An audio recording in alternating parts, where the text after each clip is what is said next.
Bien, vamos a estudiar esta ahorita con mucho ánimo, mucha disposición. Vámonos a los eventos histórico-proféticos. Estamos viendo Apocalipsis 11 y cómo se va desarrollando la Revolución Francesa como cumplimiento, uno de los cumplimientos de este Apocalipsis 11. Recordemos que puede tener otro al final de los tiempos. Estamos viendo ese cumplimiento que tuvo en el quinto sello, en la época del quinto sello. Eh, Exactamente, viendo una gran segmento de tiempo muy importante en la historia, que es desde 1517 a 1798. Bien, entonces voy a este que estamos leyendo durante la Revolución Francesa y vamos a leer el siguiente porque va a venir un complemento del siguiente texto. Dice Apocalipsis 11, 7 y 8. Cuando hayan terminado de dar su testimonio, la bestia que sube del abismo, facción Roma imperial, hará guerra contra ellos, los vencerá y los matará, y sus cadáveres yacerán en la calle de la gran ciudad, Francia, que simbólicamente se llama Sodoma y Egipto, donde también su Señor fue crucificado. Sodoma es perversión sexual y Egipto ateísmo, idolatría, esclavitud y ocultismo. Y ahora sí, los siguientes dos versículos, por favor. Y gente de todos los pueblos, tribus y lenguas, naciones, contemplarán sus cadáveres por 3 días y medio y no permitirán que sus cadáveres sean sepultados. Y los que moran en la tierra se regocijarán por ellos y se alegrarán y se enviarán regalos unos a otros, porque estos dos profetas atormentaron a los que moran en la tierra. Apocalipsis 11, del 9 al 10. Eso. Estamos viendo los dos profetas.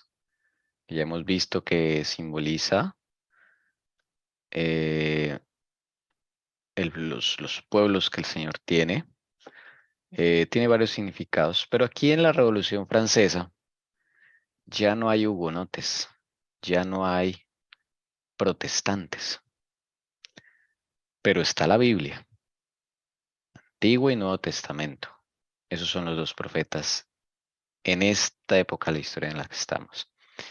Entonces, Satanás siempre ha querido destruir la palabra de Dios de alguna u otra forma, y para eso ha usado dos facciones, como podríamos decir, dos intentos o dos formas de engaño o dos formas en las que él va a cumplir su cometido.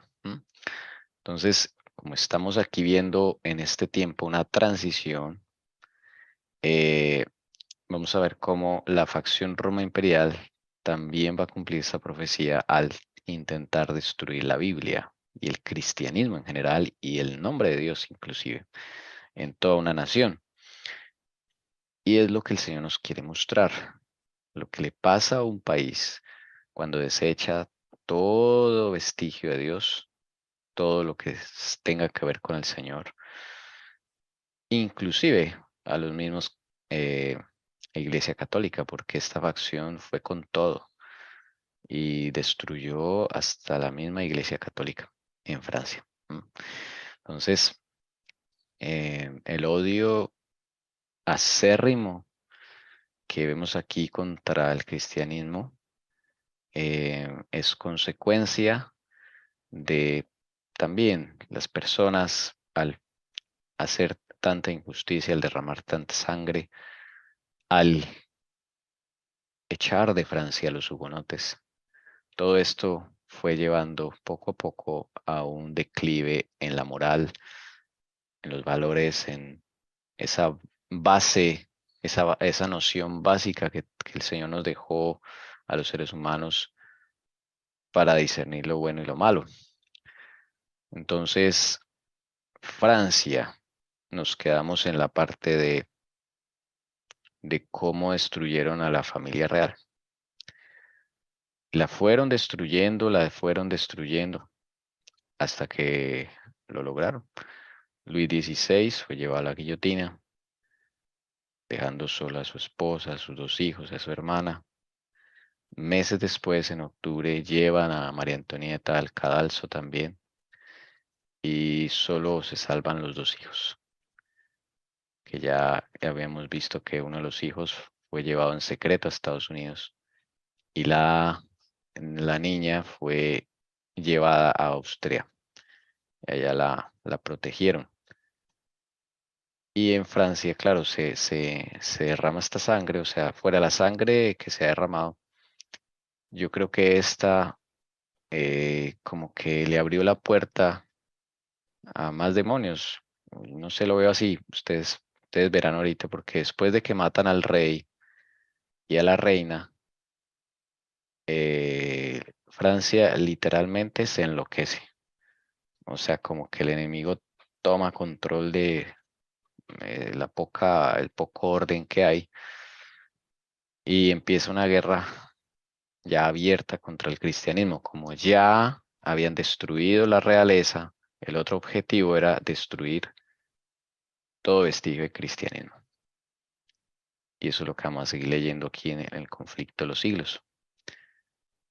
La bestia que sube del abismo hará guerra contra ellos y prevalecerá contra ellos y los matará. El poder ateo que gobernó a Francia durante la Revolución y el reinado del terror hizo a Dios y a la Biblia una guerra como nunca la presenciará el mundo. El culto de la deidad fue abolido por la Asamblea Nacional. Se recogían Biblias para quemarlas en las calles haciendo cuanta burla de ellas se podía. La ley de Dios fue pisoteada, las instituciones de la Biblia abolidas. El día del descanso semanal fue abandonado y en su lugar se consagraba un día de cada 10 a la orgía y a la blasfemia. El bautismo y la comunión quedaron prohibidos. Y en los sitios más a la vista en los cementerios se fijaron avisos en que se declaraba que la muerte era un sueño eterno. Pues si ven, esto pasa justo después de que asesinan a los reyes. Más o menos estamos hablando de noviembre de 1793. Por eso acá vemos un cumplimiento de que acá esa bestia que sube el abismo, ese demonio que va a controlar esa facción por medio de un poder ateo. Noten que acá la hermana White lo identifica como el poder ateo que gobernó Francia en la Asamblea Nacional y en la Asamblea Legislativa, bueno, los diferentes nombres que tuvo. Este poder realmente era un poder ateo que odiaba todo lo que tenía que ver con Dios. Y acá empiezan a enloquecerse. ¿M? Queda abolido el culto a la deidad. Pero aquí ya no estamos hablando de culto protestante. Los protestantes hace rato que ya no están en Francia. Aquí estamos hablando del culto católico, o sea, lo poco que quedaba. ¿Sí me entiendes? Que hay niveles.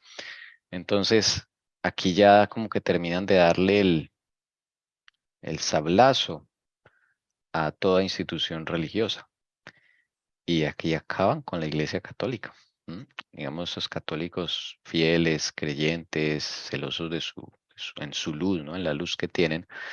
La Asamblea Nacional, por decreto, quita todas estas cosas. Ahora era prohibido ahora adorar a Dios, sea cual sea la religión. Ya se metieron con la conciencia del hombre. Pero lo más triste es que la gran mayoría del pueblo de Francia estuvo de acuerdo. El descanso semanal, que acá no es el Shabbat, es el domingo, pero hay niveles, ¿no? O sea, por lo menos tener un domingo donde la gente vaya y escuche algo de la palabra de Dios, eso es algo, ¿sí? Pero es que querían cortar todo de raíz. Y entonces también quitaron el domingo como día de culto religioso y consagraron un día de cada 10, como lo dice acá, a la orgía y a la blasfemia, o sea, la locura, ¿no? Ya es un desafío, ya es una rebelión abierta contra Dios. ¿M? ¿Qué más sucedió? Vamos a saludar a la hermana Leonor. Dios me la bendiga, querida madre. Buenos días para todos. Un abrazo. Feliz sábado. Feliz sábado, madrecita. Si nos Un quieres abrazo muy ayudar, grande. Claro que sí. gracias. El temor de Dios, decían, dista tanto de ser el principio de la sabiduría que más bien puede considerársele como principio de la locura. Quedó prohibida toda clase de culto religioso, a excepción del tributado a la libertad y a la patria. El obispo constitucional de París fue empujado a desempeñar el papel más importante en la farsa más desvergonzada que jamás fuera llevada a cabo ante una representación nacional. Bueno, entonces toda clase de culto quedó prohibido. Si ven, o sea, ya no importa si es protestante, católico, lo que sea. Toda clase de culto religioso. Y ahora van a hacer algo con el obispo. Este señor es el obispo constitucional. Y ojo con ese nombre, obispo constitucional. Significa que el Estado empezó a nombrar cargos eclesiásticos. Este obispo no es obispo de Roma ni de la Santa Sede. Aquí ellos ya desconocen la autoridad del Papa. Aquí ya viene, o sea, ya empieza a darle duro al Papa. Aquí empieza a gestarse la herida papal, digamos, ¿sí? Entonces, aquí ya no reconocen ningún cargo eclesiástico dado por el Papa. Es el mismo Estado el que empieza a nombrar cargos, y a este señor lo nombraron obispo constitucional. Entonces, habían sacerdotes constitucionales, obispos constitucionales, etcétera, etcétera, etcétera. Entonces, le ponían siempre esta frase constitucional, haciendo referencia que era el Estado el que nombraba estos cargos. Desde luego, el Papa ya en la Santa Sede estaba levantando su voz de protesta contra todas estas blasfemias que estaban haciendo. Pero bueno, este señor lo llevaron, ya sea por presión, por miedo, lo que sea, lo llevaron a hacer algo, que es lo que vamos a leer. Entonces, ¿qué hicieron con este señor? Se Sí, llama señor. Joseph Goebbels. Fue traído en procesión completa, 7 de noviembre, para declarar a la convención que la religión que había enseñado durante tantos años era en todos los aspectos una obra de sacerdocio que no tenía fundamento ni en la historia ni en la verdad sagrada. Renegó en términos solemnes y explícitos de la existencia de la deidad a cuyo culto había sido consagrado y se dedicó en el futuro al homenaje de la libertad, la igualdad, la virtud y la moralidad. Luego puso sobre la mesa sus condecoraciones episcopales y recibió un abrazo fraternal del presidente de la convención. Varios sacerdotes apóstatas siguen el ejemplo de este prelado. La vajilla de oro y plata de las iglesias fue tomada y profanada. Procesiones entraron en la convención, vestidas con ropas sacerdotales y cantando los himnos más profanos, mientras que muchos de los cálices y vasos sagrados fueron utilizados por Chaumet y Hebert para la celebración de sus propias orgías impías. El mundo por primera vez oyó a una asamblea de hombres nacidos y educados en la civilización y asumiendo el derecho de gobernar una de las mejores naciones europeas. Alzar su voz unida para negar la verdad más solemne que recibe el alma del hombre y renunciar unánimemente a la creencia y adoración de una deidad. Por poco, la misma locura profana continuó actuando. Bueno, Yo tengo una pregunta, Tommy, sí, señor. del párrafo anterior. Sí, O sea que, bueno, este señor se enloqueció, ¿cierto? Era un sacerdote y comenzó a profanar la deidad, ¿cierto? Como a sí, negar su existencia. O sea que es sí. decir que la libertad, la igualdad y la moralidad son inventos humanos, por decirlo así. Sí, son palabras bonitas que, digámoslo así, o sea, existen, porque, digamos, el Señor nos da libertad en sus restricciones, así lo dice en la palabra de Dios. O sea, por medio de su ley, tenemos libertad. Y Satanás dice, no, la verdadera libertad es sin la ley de Dios. ¿Ok? Entonces es una libertad pervertida como todo lo que hace el enemigo. Pervertir, distorsionar los conceptos que Dios maneja. ¿Mm?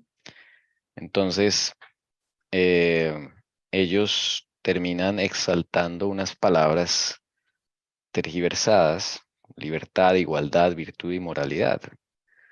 Nadie dice que la libertad es mala, claro. En Cristo tenemos libertad, lo dice la palabra. La igualdad, nadie haga acepción, Dios no hace acepción de personas, en ese sentido hay igualdad ante Él, ¿sí? Y la virtud y la moralidad, pues no podemos decir que eso sea malo, ¿no? La virtud, la moralidad, o sea, los valores, la base moral que yo tengo frente a lo que es bueno y lo que es malo.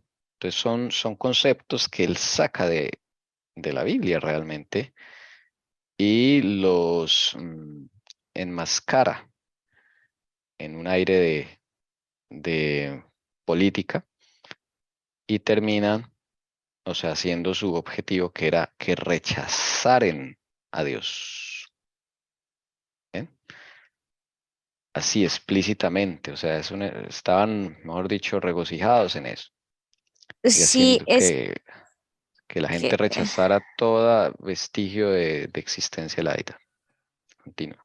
claro, no es que el otro día es, estaba escuchando, pues a mí me gusta ver videos de YouTube, pero, o sea, que hablan como, sí, de la economía y etc. De varios temas que tú también has tocado acá en los jueves, ¿sí? Cuando veo que esta persona sale hablando de la moralidad, o sea, él decía lo mismo, que como que la libertad y la igualdad y la virtud y la moralidad, o sea, están, ¿cómo decirlo? Esas palabras están, es como desprestigiadas, ¿sí? Porque si yo te hablo de la moral, no, es mi moral, no hay que robar, pues no, ¿sí? O sea, como que todo esto que está acá escrito, como que se ve en la realidad, en nuestra actualidad, porque la gente lo que quiere hacer es desprestigiar a Dios bajo esas cuatro palabras que están ahí, sin haber estudiado o haber aprendido algo, pues. O Sí, sea, a lo que voy con es que todo, por ejemplo, digamos, el presidente de acá, P, dice, no, hay que luchar por los derechos, por la igualdad, bueno, un sinfín de barbaridades que habla, pero, o sea, todos tenemos un pasado y obviamente si estamos con Dios, Dios nos perdona, pero ¿quién es Él para hablar de eso si en su pasado hizo tantas cosas horribles? Obviamente Él puede pedir perdón a Dios y demás, pero es como lo que vimos antes o lo que estamos estudiando, o sea, que los gobernantes más perversos son los que gobiernan y no solamente pasó en ese siglo, sino que está pasando ahora. sí. La tesis de Satanás siempre ha sido que se puede vivir sin Dios. Los que hemos leído, los invito a leer el primer capítulo de Patriarcas y Profetas, que es muy profundo, porque la tesis de él es que no necesitamos de Dios para poder vivir tranquilos, dice él, ¿sí? Y entonces, bajo esa tesis, él siempre ha querido establecer un gobierno así. Él también habla de virtud, moralidad, ¿sí? Pero que no tenga que ver con Dios. ¿Sí me entienden? O sea, que yo viva, como dicen, sin hacerle mal a nadie, ¿sí? Pero que no tenga que depender de Dios. Eso es lo que él decía: ¿por qué tenemos que depender de Dios? El enemigo. Y le decía a los ángeles: ustedes pueden vivir así nomás. Podemos establecer un gobierno sin necesidad de Dios. Entonces, es lo mismo que está haciendo hoy en día. Y ese es su, digamos, su sueño. Y acá en la Revolución Francesa trató, o sea, fue, dice el Espíritu, pero o sea, que fue lo máximo que Dios le ha permitido al enemigo hacer en cuanto a eso. Y que esto se va a volver a repetir cuando Jesús venga por segunda vez. Él abandone el santuario, el lugar santísimo. Ahí se va a desatar todas las pasiones humanas, todos los demonios van a tomar el control, o sea, eso va a ser terrible. Y se va a volver a vivir algo así como en Francia en esta época. La gente se va a enloquecer. Pero van a seguir hablando de estas palabras, ¿no? Libertad, igualdad, virtud y moralidad. O sea, podemos vivir sin Dios. Eso siempre ha sido como la obsesión de Satanás de mostrarle al mundo que se puede vivir sin Dios. ¿Ve?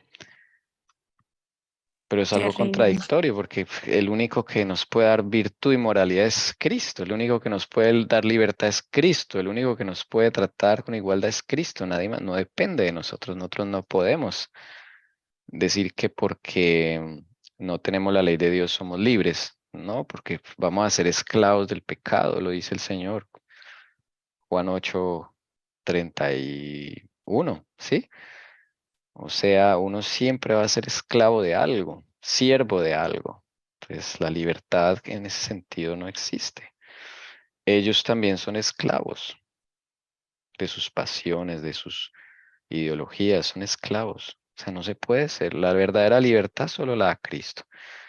Pero el enemigo siempre es diciendo, no, se puede ser libre sin Cristo. ¿Mm? Cosa Es un terrible. mal concepto, o sea, a lo bueno le dicen malo, a lo malo bueno, es un concepto errado que tienen de la libertad y lo creen, pues lo creemos pues a veces. Claro. Todo aquel que obedece al pecado se hace esclavo del pecado, mire, dice el Señor. No es imposible nuestra naturaleza, ¿no? O sea, es que Dios es el dador de la vida. Entonces, no es posible. Esa es la obsesión del enemigo. Y acá la Revolución Francesa trató de fundar una nación que no dependiera de Dios en lo absoluto para nada. Pero lo que desata eso o sea, la tesis misma se le derrumbó porque, o sea, se salió eso de las manos. Claro, ellos se regocijaron al tener un país así como siempre lo han querido tener. Más adelante vamos a leer lo que está hablando ahí en el conflicto de los siglos, dice la hermana Juega. Ellos se regocijaron, como que al fin tenemos un país donde nos abrieron las puertas y podemos vivir sin Dios, pero no les duró nada.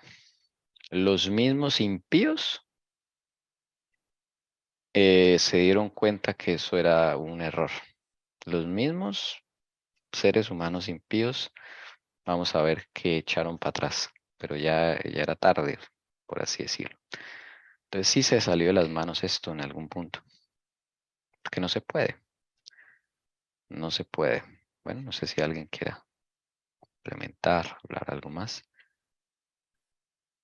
Mm, Entonces, siguen como dice acá, por primera vez en la historia de la humanidad, también lo dice la hermana White, una nación en asamblea, o sea, en un órgano legislativo de un país, por decreto, alzan su voz para negar la verdad más solemne, como dice acá el historiador. ¿Cuál es la verdad más solemne? La existencia de un Dios, del Dios creador de los cielos y la tierra.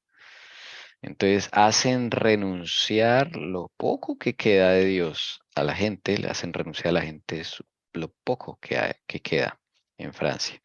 Entonces este ya es lo máximo a lo que ha llegado pues el ser humano y el enemigo.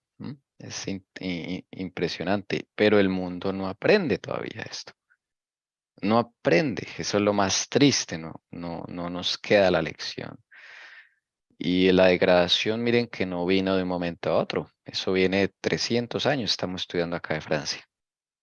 La degradación viene poco a poco, y uno no se da cuenta cuando el pecado lo va tomando a uno y lo va esclavizando poco a poco hasta que ya no se puede controlar la persona. Y eso fue lo que pasa en Francia. Listo, dice, y los que moran en la tierra se regocijarán por ellos y se alegrarán y se enviarán regalos unos a otros, porque estos dos profetas atormentaron a los que moran en la tierra. La Francia incrédula había callado las voces de reprensión de los testigos de Dios. La palabra de verdad yacía muerta en sus calles y los que odiaban las restricciones y los preceptos de la ley de Dios se llenaron de júbilo. Los hombres desafiaban públicamente al Rey de los cielos y gritaban como los pecadores de la antigüedad. ¿Cómo sabe Dios? ¿Y hay conocimiento en lo alto? Salmo 73, 11. Empiezan a desafiar a Dios, o sea, no se queda solamente eso, sino a desafiarlo. Vamos a seguir leyendo, hermana Jessica. Uno de los sacerdotes del nuevo orden, profiriendo terribles blasfemias, dijo, Dios, si es cierto que existes, toma venganza de las injurias que se hacen a tu nombre. Yo te desafío, guarda silencio, no te atreves a descargar tus truenos. Entonces, ¿quién va a creer que existes? ¿Qué eco tan fiel de la pregunta de Faraón? ¿Quién es Jehová para que yo oiga su voz? No conozco a Jehová. El mismo espíritu de Faraón, ¿sí ven? ¿Quién es Jehová para que yo diga su ese espíritu de rebelión, de desafío, se le empezó a aprender a todos los ex sacerdotes, digo, porque ya no son sacerdotes católicos, se les empieza a contagiar a todo el mundo. Y así empiezan a hablar en las calles, en las asambleas, en las iglesias. ¿Dónde estás? Así, desafiando a Dios. Dios en su silencio le responde. Es lo más tremendo, porque él al hacer silencio está diciendo, yo no me meto ahí. O sea, ustedes eligieron esto, van a cosechar lo que sembraron. Dijo el necio en su corazón, no hay Dios. Salmo 14:1. Y el Señor declara respecto de los que pervierten la verdad que se hará manifiesta toda su necedad. Segunda de Timoteo 3:9. Después que hubo renunciado al culto del Dios vivo, el alto y el excelso que habita la eternidad, cayó Francia al poco tiempo en una idolatría degradante, rindiendo culto a la diosa de la razón, en la persona de una mujer libertina, y esto en la Cámara Representativa de la Nación y por medio de las más altas autoridades civiles y legislativas, dice el historiador.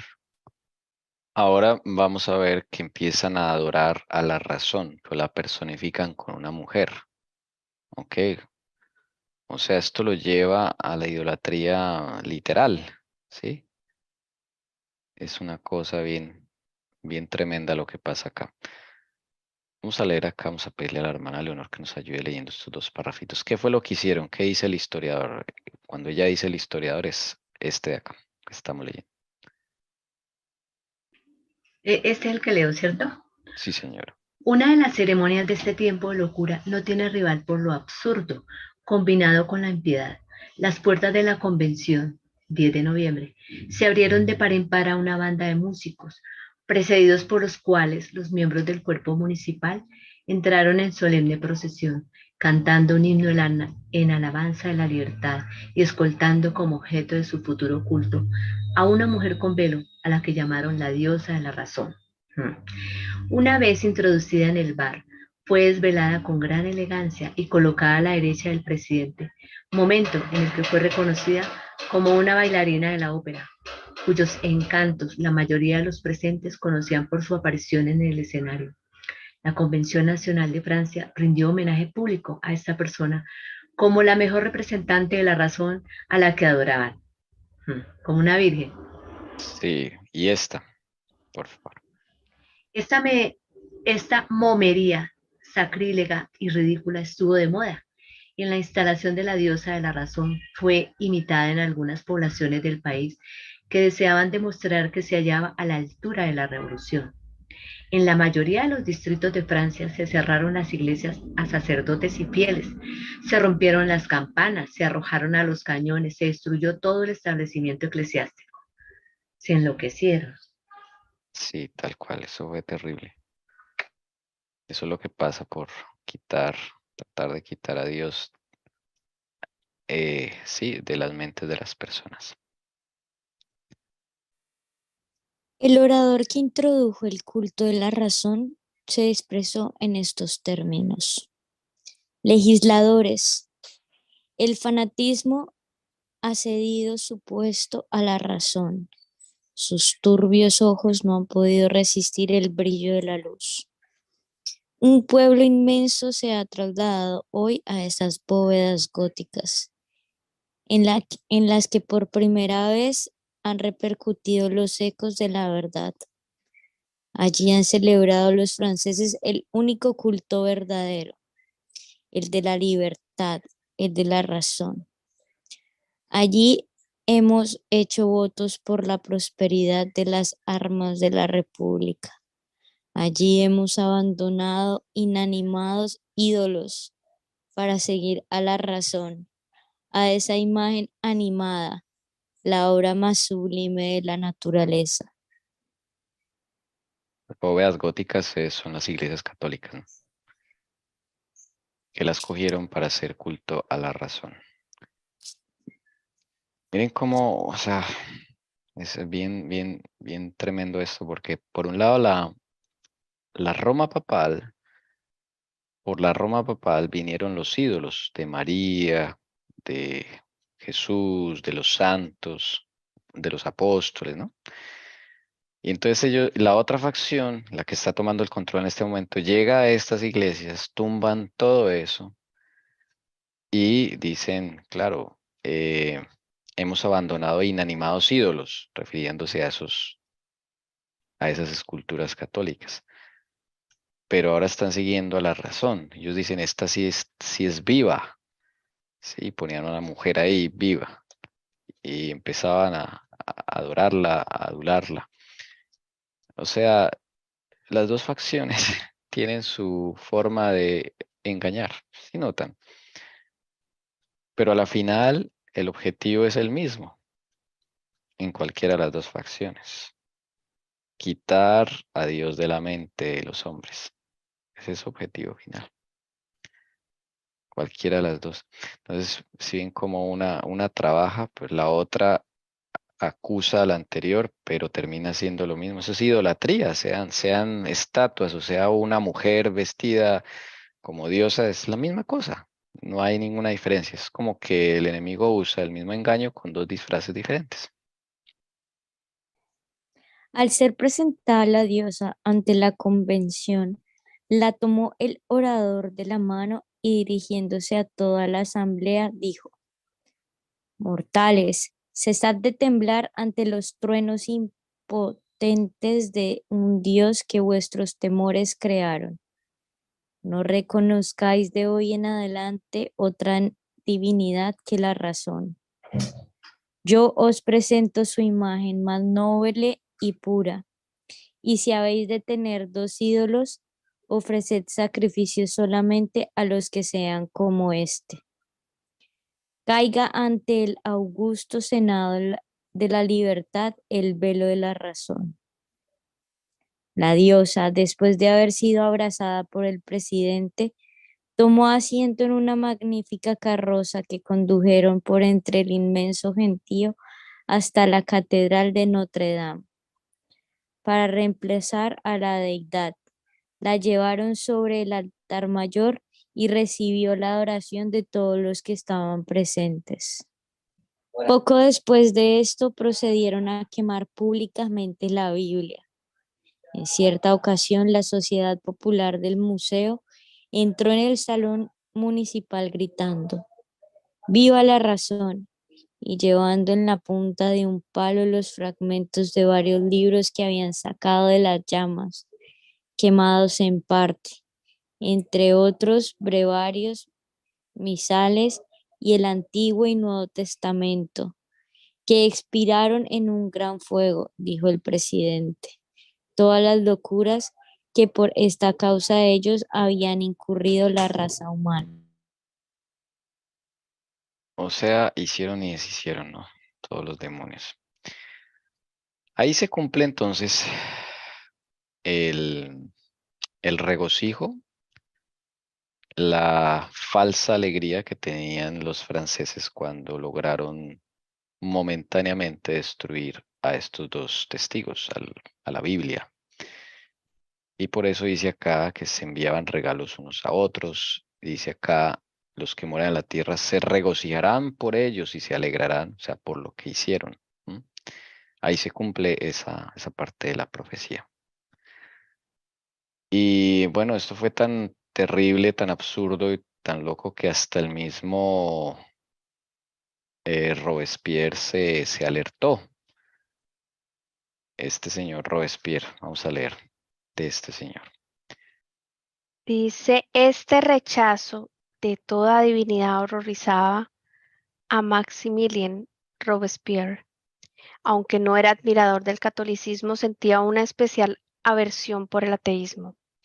Pensaba que la creencia en un ser supremo era importante para el orden social, y le gustaba citar a Voltaire. Si Dios no existiera, habría que inventarlo. Para él, las ofensas filosóficas del culto a la razón se veían agravadas por las escenas escandalosas y las mascaradas salvajes atribuidas a su práctica.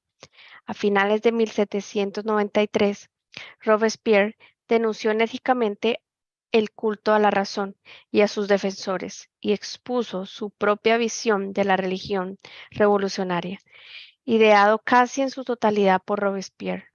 El culto al Ser Supremo fue autorizado por la Convención Nacional el 7 de mayo de 1794 como religión cívica de Francia. Bueno, ellos en su locura no hallaban qué poner de religión, ¿no? Y este Robespierre, pues bueno, era un líder de los jacobinos. Detrás de él había un jesuita, desde luego. Y la misión de él era, bueno, hacer todas estas cosas y después él iba a escapar, ya tenía un lugar fijo. Después vamos a ver ese pedacito, para ver que detrás de estos grandes líderes están siempre otros que los están mandando. Solo que le salió mal el plan y a él lo ejecutan por la guillotina. Entonces él, cuando vio esto, dijo, no, esto ya es, o sea, se está como pasando esto ya de castaño oscuro. Entonces, no, volvamos a adorar a un ser supremo, pero no le puso nombre. Aquí está la cosa. Entonces lo llamaron el Ser Supremo.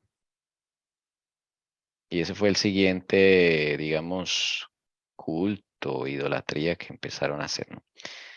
Esa frase se usa mucho en la masonería, ¿no? El gran arquitecto, el Ser Supremo y todo eso, pero no dicen que es el gran Jehová, el creador de los cielos y la tierra, porque con estas palabras lo que están haciendo referencia es a Satanás. ¿Listo? Es un disfraz. Entonces se autoriza el 7 de mayo de 1794 el culto al Ser Supremo. Empiezan a rodar las plaquitas, las imágenes para empezar a trabajar en la gente. Ahí dice en una publicación, los franceses reconocen al Ser Supremo y la inmortalidad del alma. Dice en francés ahí la frase. Los franceses reconocen al Ser Supremo y la inmortalidad del alma. Hermanas, ¿qué dice la Biblia de la inmortalidad del alma? Que no es inmortal, es mortal. O sea, Es eterna, ¿no? ah, sí, es eterna. No, no es, o sea, O sea, no sí, es que sea eterna, pues ya, pues cuando se muere una persona, el espíritu vuelve a Cristo y lo material vuelve a la tierra de donde fue sacado. exacto. O Así. sea, el alma no queda por ahí viviendo, Sí, ¿no? no queda por ahí, sí. Así de sencillo. Bueno, pues ahí entonces en Bueno, estas declaraciones empiezan a negar esa verdad. Empiezan a decir que el alma es inmortal, vive después de la muerte, bla, bla, bla, por sí misma, ¿no? Entonces empieza otro culto. O sea, miren cómo se va llevando esto ya a cosas más fuertes. Y lo que quiere el enemigo es que lo terminen adorando a él.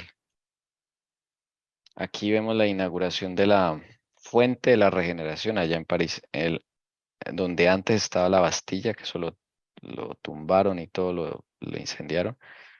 Ponen ahí a esa imagen, a ese ídolo. ¿Notan? 10 de agosto de 1793. Ese es el famoso Ser Supremo. Es o parece, no sé, es como algo que es egipcio. De hecho, acá hay unas salas tipo Osiris, las salas de Osiris. Y la decoración del cabello de este ser es como egipcio, como los faraones, ¿sí? Algo así. Entonces, esta gente va poniendo a adorar a todos a un ser y este ser lo llaman el Ser Supremo. Una cosa, sí, que a la final pues es el enemigo que él quiere que lo adore. Y la gente lo va aceptando. Estas locuras. En las iglesias ponen esa misma placa, miren. Hoy en día todavía hay una iglesia católica que conserva esa placa de esa época, donde dice la gente de Francia, los franceses reconocen al Ser Supremo y la inmortalidad del alma. Bueno, abierta rebelión contra Dios. Y declaran un día de fiesta para este Ser Supremo. Desde luego no es ninguno, no es ni Pascua ni ninguna de las fiestas bíblicas, desde luego, es un día que nada tiene que ver, ¿no?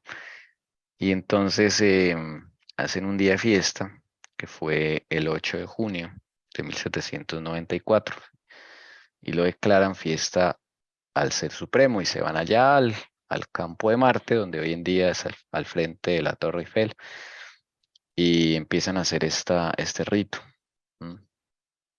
Ahí vemos un árbol con un gorro frigio arriba, una, una columna, siempre son las mismas simbologías, ¿no? Y acá una deidad, la diosa de la razón, le hacen como una carroza y la van siguiendo en procesión y van acá a una colina altica y ahí van como a quemar ofrendas y todo eso. A ese nivel llegaron los franceses. Y se convocaron muchas fiestas cívicas para que periódicamente los ciudadanos pudieran reunirse y promover valores abstractos de carácter social. Si se les, si se les recuerda alguno de hoy en día, les voy a nombrar esas fiestas cívicas. Fiesta de la amistad, fiesta de la fraternidad, fiesta del género humano, fiesta de la infancia, fiesta de la juventud o fiesta de la desgracia, imagínense. También había una fiesta a la naturaleza en el mes de mayo o Día de la Tierra. ¿Sí? Son las mismas, ahí es otra prueba de que es la misma facción que nos gobierna, ¿no? Esas fiestas, desde ahí se empezaron a crear esas fiestas. Y ya lo hemos dicho la vez pasada, los franceses crean un nuevo calendario. Ellos empiezan a tener su propio calendario porque dicen que el que han seguido pues está viciado de religión, que está con el veneno de la religión. Entonces no quieren tener nada que ver con fiestas de ningún tipo religioso que recuerde a Dios, al Dios creador de los cielos y la tierra. Pero contradictoriamente adoran a otro ser acá, un ser supremo. ¿M? Entonces, a la final, eso es lo que se pretende, que se adore a Satanás. Bueno, tremendo esto. Vamos a ver aquí la siguiente diapositiva. Pero el resumen de esta extraordinaria oración fue una cadena de decretos, comenzando con una declaración de que la República de Francia reconocía la existencia de un ser supremo, en la forma precisa en que la gran nación podía haber reconocido el gobierno de un Estado coordinado. Los otros decretos establecían la naturaleza del culto que debía rendirse al gran ser al que estos frágiles átomos había devuelto su lugar en sus pensamientos. Y esto debía expresarse dedicando un día de cada década a alguna virtud peculiar y establecida, con himnos y procesiones en su honor, acercándose lo más posible al paganismo. El último decreto disponía que se celebrara una fiesta en honor del propio Ser Supremo. Acercándose lo más posible ¿a qué? Al paganismo. ¿Cuál era la religión de la Roma imperial? O en general de toda la Roma, paganismo. Miren, esa es su religión. Por eso hoy en día ellos hacen lo que hacen. Sacrifican niños, promueven valores anticristianos, porque su religión es el paganismo. Entonces, y ellos son muy devotos a su religión. Los romanos eran muy devotos a su religión, fieles a sus creencias paganas. Hoy en día hacen lo mismo. Entonces, por eso quieren promover estos valores que son todos anticristianos. Si ustedes notan, no hay disfrazados de algo bueno, ¿no? Y es el reino que siempre han querido establecer esta Roma imperial, ¿no? Pero bueno, no, gracias al Señor, no los va a dejar. El que cumple la profecía es la otra Roma, ¿no? La Roma papal. Bueno, no sé hasta qué punto, ¿no? Ya el Señor nos irá diciendo. Si la hermana Alcira tenga algo que decir al respecto. Se me ocurrió que ese último decreto que dice que en honor del propio Ser Supremo, en la Iglesia Católica se tiene la fiesta del Sagrado Corazón. Pues Sí, por ahí, ¿cierto? claro, pero esa es la otra Roma. Ahí hay que identificar Sí, de qué Roma viene, ¿no? Si es la papal o la imperial. esa sí es la papal, el Sagrado Corazón. Exacto, exacto. Por eso uno, eh, una vez que el Señor me permitió ir a Francia, yo veía mucha, ¿qué les digo yo? En las iglesias, allá en Francia, las católicas de Francia, son diferentes a las católicas del resto de países. Es donde más símbolos ocultistas hay, ¿sí? Paganos, más que en otras iglesias. Entonces, esta, por ejemplo, sí, esta placa que es anticatólica realmente, porque los católicos tampoco están de acuerdo con esto. Pero uno encuentra esas cosas allá en esos templos. Y, o sea, tienen una apariencia diferente. Es como que uno dice, ahora uno, pues que el Señor ha revelado, uno dice, ah, claro, esta Iglesia Católica de Francia no es controlada por la Roma papal, es controlada por la Roma imperial. Y por eso se ve diferente. Porque yo decía, pero uy, es que esto es demasiado ya paganizado, ¿no? La Iglesia de Católica de la Roma papal es una mezcla, ¿no? Es una mezcla de paganismo con cristianismo, pero la Iglesia Católica controlada por el romanismo ya es muy, muy pagana, ¿sí? Ya es demasiado. Entonces, bueno, bien Esos curioso eso. escritos se encuentran mucho en Venecia. Mm, Y ahí es donde, acuérdese que ellos huyen allá. claro, sí, ok, interesante. Bueno, vamos entonces a retomar el conflicto de los siglos. Lo que hace la hermana Joya ahora es simplemente un resumen de dónde viene, o sea, a qué punto llegó Francia, pero que esto no se dio de la noche a la mañana, ¿no? Entonces ella empieza a narrar aquí un poquito de cómo a recopilar, hacer un resumen de por qué es que Francia llegó a este punto, ¿no? Cuál es muy bueno recordar. El romanismo había principiado la hora que el ateísmo se encargaba de concluir. A la política de Roma se debía la condición social, política y religiosa que empujaba a Francia hacia la ruina. No faltan los autores que, refiriéndose a los horrores de la revolución, admiten que de esos excesos debe hacerse responsables al trono y a la iglesia. Véase el apéndice. En estricta justicia debieran atribuirse a la iglesia sola. El romanismo había enconado el ánimo de los monarcas contra la reforma, haciéndola aparecer como enemiga de la corona, como elemento de discordia que podía ser fatal a la paz y a la buena marcha de la nación. Fue el genio de Roma el que por este medio inspiró las espantosas crueldades y la acérrima opresión que procedían del trono. Mire, la hermana White, sin proponérselo, aquí es donde se ve la inspiración del Señor en ella. Sin saber, digamos, sin ser la luz para ellos de estas dos facciones, aquí las está implícitamente incluyendo. Mira, uno, el romanismo, ¿notan? Y 2, el ateísmo. Ahí están las dos facciones. No están descritas como el Señor nos ha mostrado hoy, Roma imperial, Roma papal, no. Pero ella está hablando acá de dos fuerzas que habían estado trabajando. Las dos vienen de Satanás. Pero dice que la primera había principiado la obra que la segunda se encargaba de concluir. A la segunda ella la llama el ateísmo. Pero esa es la Roma, eso ya sabemos que esa es la Roma imperial. Y cuando ella habla acá, el romanismo, que había empezado la obra, es la papal. ¿Sí notan? O estoy viendo yo, me estoy imaginando cosas. Bueno, pueden participar.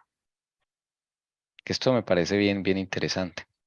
Ella acá empieza a hablar de que esta obra no viene que no salió en la Revolución Francesa, no, eso viene de atrás. Eso viene de atrás. Aquí cuando dice el romanismo había enconado el ánimo de los monarcas contra la reforma. O sea, no sé si estoy entendiendo mal, pero ahí dice, bueno, no dice, o sea, lo que yo quiero entender entre líneas es que este romanismo, llamemos, no es ateísta porque ellos hacen mucha fusión con los monarcas, o sea, con los reyes, ellos usan eso y eso viene de los germanos, de las tribus bárbaras. Mientras esta parte del ateísmo es lo que hereda Roma de Grecia y Egipto tolemaica. Sí. Sí. Ok. Y finalmente dice el genio de Roma. Lo que pasa es que acá ella llama todo Roma, ¿no? Pero hay que identificar cuál es la Roma que ella está hablando. Les dice acá, fue el genio de Roma el que por este medio inspiró las espantosas crueldades y la acérrima opresión que procedían del trono. Está la Roma papal. Porque habla de tronos, mientras que la Roma imperial no habla de tronos. Por eso es que ellos montan un nuevo sistema de gobierno que es ¿cómo es que se llama? El republicanismo. Republicano, claro. Claro, tienen que tumbar el anterior porque el anterior es el de la otra Roma, el de la papal. Tumba la monarquía. Y por eso este sistema se tiene que caer. Claro. O se fusionan, yo siempre digo que ellos se deben fusionar para cumplir la profecía Apocalipsis 17. Claro. En algún momento tendrán que ponerse de acuerdo porque si no siguen en guerra toda la vida. Bien. Entonces miren que el romanismo papal trabajaba con los monarcas uno a uno. ¿Cuál era el brazo de persecución y de trabajo de la iglesia? Era con los reyes. ¿Notan? Y mucho más en Francia. En otros casos, en otros países, los reyes se levantaron contra el papado porque estaban con la otra facción. Pero aquí en Francia, los monarcas eran el brazo del papado. Y los monarcas movían los ejércitos a favor del papado. Vimos cómo persiguieron a los hugonotes, por instigación del papado. Entonces, la hermana Guay está acá recordando que lo de la Revolución Francesa no es una cosa desconectada. Entonces, son dos obras. Aquí están, en esta frase están las dos obras de cada una de las facciones. Bueno.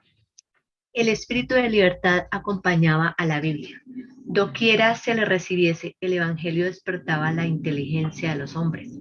Estos empezaban por arrojar las cadenas que por tanto tiempo los habían tenido sujetos a la ignorancia, al vicio y a la superstición. Empezaban a pensar y a orar como hombres.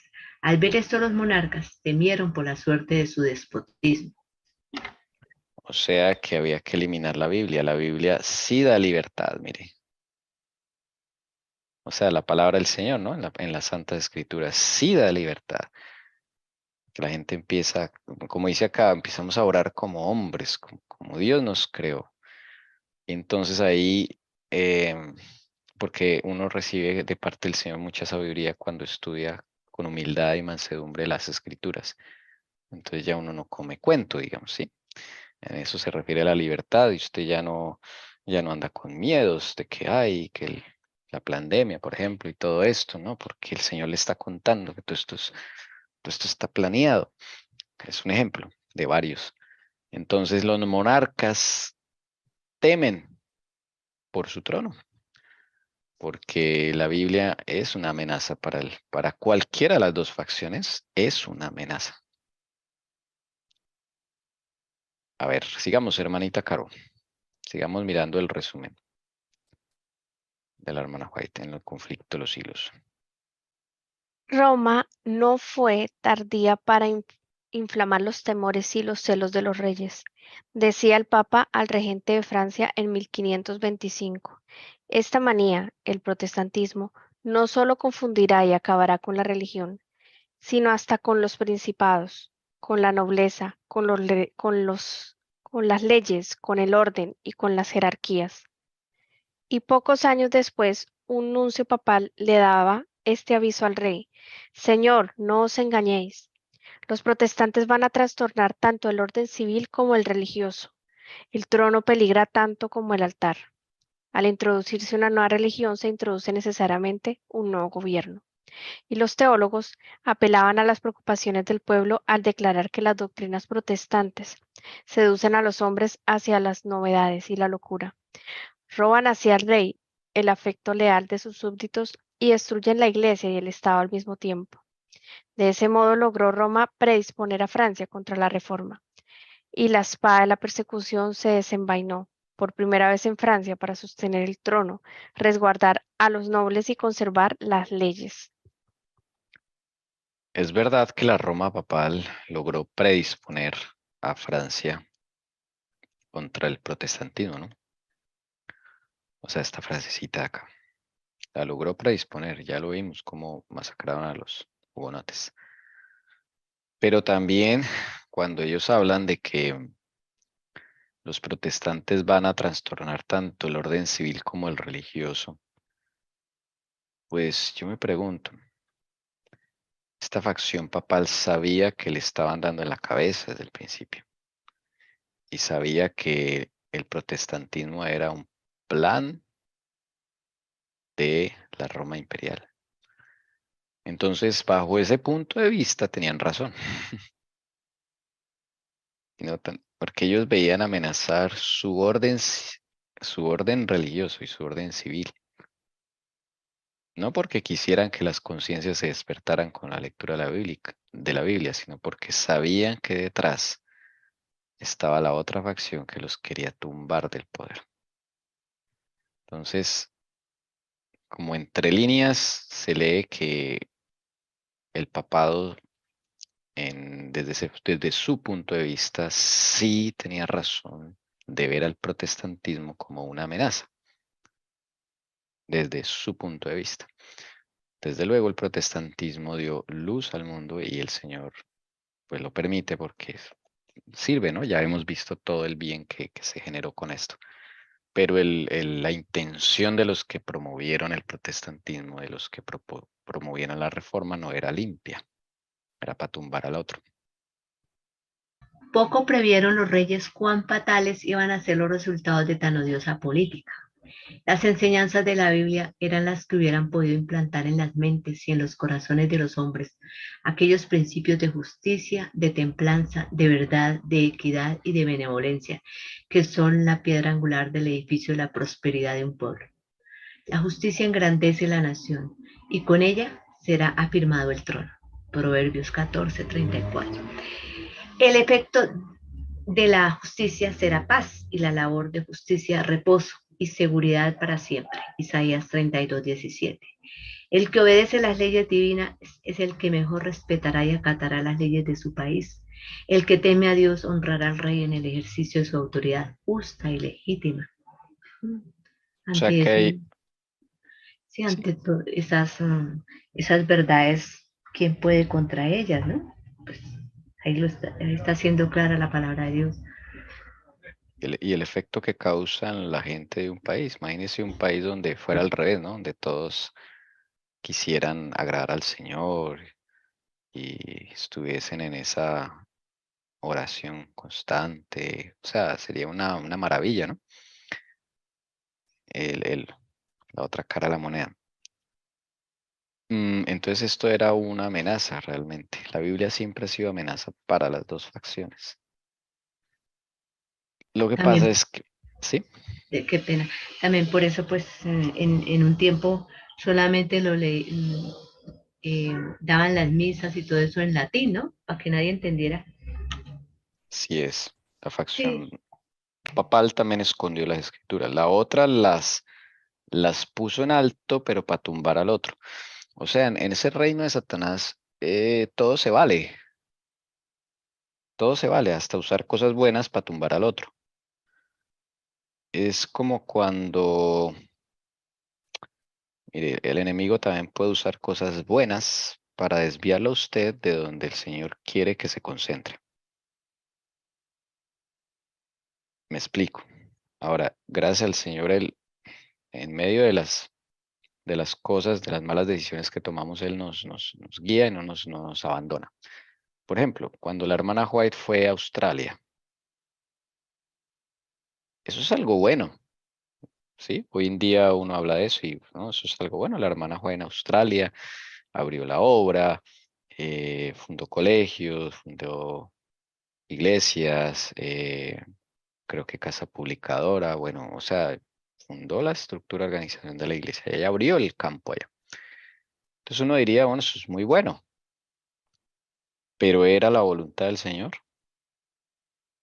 No. Y ella misma lo dice después. No era la voluntad de Dios que me trajeran aquí. O sea, ella ahí está aceptando que cometió un error. ¿Por qué? Porque el enemigo la quería lejos de Estados Unidos, de la conferencia general para el poder trabajar. Porque la señora White le era un estorbo a Satanás, ya que el Señor usaba a la señora White para desvelar las trampas del enemigo. Entonces el enemigo tenía que quitársela de en medio. ¿Sí me entienden? Entonces, ¿qué hizo el enemigo? Pues le dio una cosa buena. O sea, él dijo, no, pues prefiero perder terreno en Australia y quitármela de encima que tenerla acá todo el tiempo, porque yo quiero dañar aquí la conferencia general y no me deja. ¿Siguen cómo son las cosas? Y claro, mientras ella se ausenta, hacen y deshacen. O sea, el enemigo tiene espacio para trabajar. El enemigo odia mucho a los profetas. Odia a todo mundo, ¿no? Pero más a los profetas, porque no lo dejan trabajar. Pero bendito sea el Señor. Y así era, con la hermana White se le adelantaba y el enemigo iba a hacer algo y la señora White, pum, le decía al Señor, mira, van a hacer esto. Y ella escribió una carta, alertaba a todos en la conferencia general y pum, dañaba los planes al enemigo. Hasta que entonces él dijo, no, pues, prefiero perder algo de terreno en Australia, que vaya y predique en Australia, ya bien lejos, la mandó al otro lado del mundo, ¿sí notan? Y la señora White cuando le propusieron eso, y ella sí se quedó pensando, ella dijo, me voy a tomar un tiempo para pensarlo, porque la oferta no era mala, o sea, era algo bueno, ¿sí? Pero la desvió de donde debía estar. Entonces, esto es una lección para que, hermanos, estas dos facciones y Satanás, él puede usar cosas buenas para usted desviarlo de donde debe estar. Entonces, no se deje engañar. Pida mucha sabiduría al Señor, mucho discernimiento. Por eso es que hay que pedirle al Señor confirmación, pedirle, Señor, esto sí viene de ti, aunque sea algo bueno. Vuelvo y repito, es que el enemigo va a usar también cosas que son buenas para usted desencaminarlo de donde debe estar metido o concentrado, quiero decir, en el puesto donde Jesús lo dejó, ¿sí? El enemigo puede usar cosas buenas para sacarlo de ahí. Vamos a leer aquí unas, ya vamos a acabar. Pero la desgracia de Francia prohibió la Biblia y desterró a sus discípulos. Siglos tras siglos, los hombres de principios e integridad, de gran inteligencia y de fuerza moral, que tuvieron valor para confesar sus convicciones y fe suficiente para sufrir por la verdad, Siglo tras siglo, estos hombres penaron como esclavos en las galeras y perecieron en la hoguera o los dejaron que se pudrieran en tenebrosas e inmundas mazmorras. Miles y miles se pusieron en salvo huyendo, y esto duró 250 años después de la iniciada reforma. Está recopilando ella, ¿no? Recuerde que está recopilando todo lo que hemos estudiado estos 250 años. Casi no hubo generación de franceses durante ese largo periodo de tiempo que no fueran testigos de la fuga de los discípulos del Evangelio, que huían para escapar de la furia insensata de sus perseguidores, llevándose consigo la inteligencia, las artes, la industria y el carácter ordenado que por lo general los distinguían y contribuían luego a enriquecer a los países donde encontraban refugio. Pero en la medida en que enriquecían otros países con sus preciosos dones, despojaban al suyo propio. ¿Se acuerdan los hugonotes cómo se fueron yendo, no? Fuga de los discípulos del Evangelio. Iban mermando en Francia. Si hubieran permanecido en Francia, todos los que la abandonaron, si por espacio de 300 años la pericia industrial de aquellos hubiera sido empleada en cultivar el suelo de su país, en hacer progresar las manufacturas, si durante estos 300 años el genio creador de los mismos, junto con su poder analítico, hubiera seguido enriqueciendo la literatura y cultivando las ciencias de Francia, si hubiera sido dedicada la sabiduría de tan nobles hijos a dirigir sus asambleas, su valor a pelear sus batallas y su equidad a formular las leyes y la religión de la Biblia, a robustecer la inteligencia y dirigir las conciencias del pueblo, qué inmensa gloria no tendría Francia hoy, qué grande, qué próspero y qué dichoso país no sería, toda una nación modelo. Qué lástima eso que dice la hermana Juana, ¿no? Si hubiera permanecido en Francia todos los que la abandonaron. Mire. ¿Usted cree que usted donde está es una influencia? No por usted mismo, sino por lo que el Señor puede hacer a través de usted. Yo no sé si, bueno, voy a decir algo, pero es que yo veo siempre que donde están los hijos de Dios, se estorban los planes del enemigo. Nosotros, es verdad, no es por nosotros estamos con miles de fallas, con muchas debilidades, pero yo no sé, el solo hecho de que esté un hijo de Dios en un lugar, esto, o sea, es un estorbo para el enemigo. Alguien temeroso de Dios, consagrado, que quiere estar con el Señor, yo veo que como que es un estorbo, entonces el enemigo tiene que quitarlos de en medio. Y va a hacer de todo lo posible para desanimarlos, para aburrirlo a uno, para que uno se vaya del lugar donde debe estar. Y eso pasó con los hugonotes, o sea, fue tanta la presión, fue tanta la persecución, que no aguantaron, dijo, no, ya no aguantamos esto, y se fueron, tristemente. Y ellos son los que por medio de ellos el Señor le daba cierta estabilidad a Francia, le daba cierta paz a Francia en medio de los tumultos, cierta esperanza. ¿Recuerdan ustedes cuando llegaba el pueblo de Dios a un campo estéril? ¿Qué pasaba con ese campo estéril? ¿Alguien recuerda? Los valdenses, los hugonotes que llegaban a un campo así donde no salía nada de Se frutas ni verduras. regeneraba. Eso. ¿Por qué? Porque la bendición de Dios estaba por medio de ellos para bendecir a otros, inclusive. Y así, o sea, el Hijo de Dios, donde está, va a hacer la diferencia. No por nosotros, sino porque Cristo, así trabaja el Señor.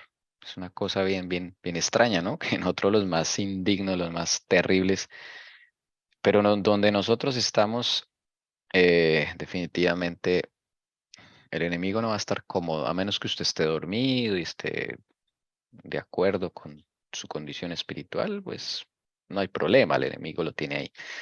Pero cuando usted no está conforme y el Señor le pone eso en el corazón de que no hay que estar conforme y usted empieza a pedir, a luchar, a clamar, oración, ayuno, usted no se conforma, usted dice, no, en mí hay algo que está mal. Eso sí que perturba a los enemigos, les molesta.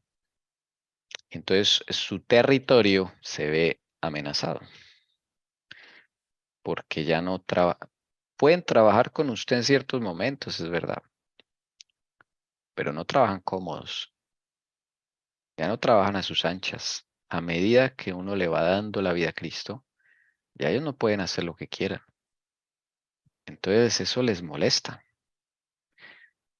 Y si usted es influencia ahí en el medio donde está, con su familia, sus vecinos, él lo va a tratar de desanimar y aburrir.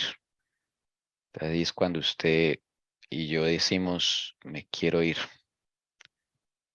no quiero estar acá por esa presión que él ejerce sobre los hijos de Dios. Bueno, es una enseñanza que, que puedo sacar de mi propia experiencia. Por el desánimo que a veces se causa es porque, bueno, el Señor quiere hacer con uno grandes cosas, hermanos. De pronto es algo, nosotros no percibimos que el Señor Jesús, con la sola presencia de nosotros en el lugar, Él ya puede hacer algo. O sea, es como que el Señor toma ese territorio. Acá están mis hijos. Entonces ya los enemigos no pueden actuar a sus anchas. Se ven limitados. Bueno, no sé si alguien quiere decir algo más. Vamos entonces a orar. ¿Alguien quisiera despedirnos en oración? Yo, Hermanita Carmen, por favor. bueno, vamos a ponernos de rodillas y vamos a inclinar nuestro rostro para agradecerle a Dios. Padre Santo, Señor Jesús, gracias. Gracias por tu misericordia y por tu amor y por todas estas enseñanzas que nos das y que nos afirman más en tu verdad y nos motivan cada día más a creer en ti, a querer saber más de tu santa palabra, Señor. Señor, te agradecemos por este sábado santo, por todo lo que hemos aprendido en este grupo de la verdad Osara Libres.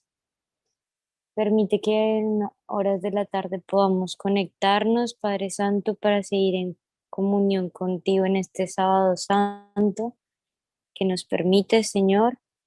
Gracias por todo lo que nos concedes, porque tu palabra nos da aliento y tu Espíritu Santo pone